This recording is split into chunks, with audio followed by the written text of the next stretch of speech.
You know how to set the firewood?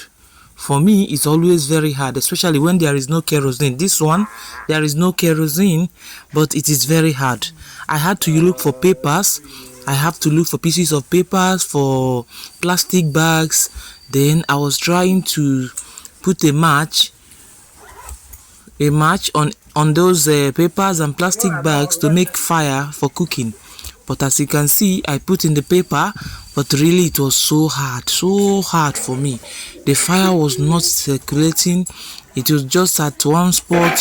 I tried and tried. At some point I was even getting my fingers burned, but still the fire refused to spread. It was just at one spot.